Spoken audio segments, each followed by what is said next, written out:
इश्क के असीर। बाबा अशफाक अहमद और आपा बानो कुद्सिया जब एक दूसरे की ज़ौजियत में बंध गए, तब से लेकर बाबा के इंतकाल यानी जब तक दोनों हयात रहे, एक दूसरे के सच्चे रफ़ीक और साथी रहे।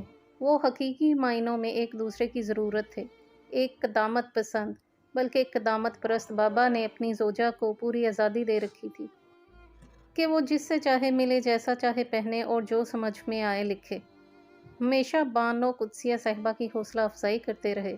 एक पढ़ी लिखी ज़माने के साथ कदम बकदम चलने का अज़म रखने वाली बानो कुद्सिया भी अशफाक अहमद की असीर रहीं, मगर वो जानती थी इस देओकामत शख्सियत वाले बाबा को कैसे अपना दास बनाए रखना है।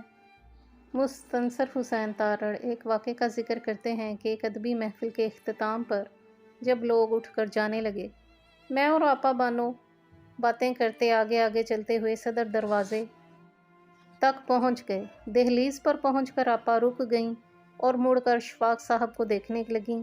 मैंने बानो आपा से कहा, आपा चलें? वो बोलीं कि खान साहब मसरूफ़ हैं, वो पहले निकलेंगे फिर मैं। ये सुनकर मैंने कहा, आपा प्लीज़। वो धीरे से मुस्कुराईं और शफ़क़त से बोलीं, मुस्तनसर, कभी कोई डब्बा इंजन से आगे निकला है?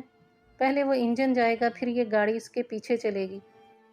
2017 को बानो कुद्सिया अशफाक अहमद से हिजर के 12 सालों बाद मट्टी तले मिलने पहुंची तो अपना मरकद अपने दास के पैरों में बनवाया। कब्र की ये जगह उन असीरा की बाकायदा वसीयत थी, आखिरी ख्वाहिश थी जिसको उन्होंने अपने सच्चे मोहब्बत के इजहार पर खर्च कर दिया।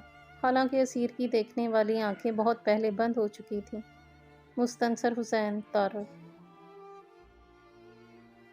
अगर आपको हमारी काविश पसंद आई हो तो हमारी वीडियो को लाइक करें, शेयर करें और हमारे YouTube channel book shelf official को सब्सक्राइब करें। शुक्रिया।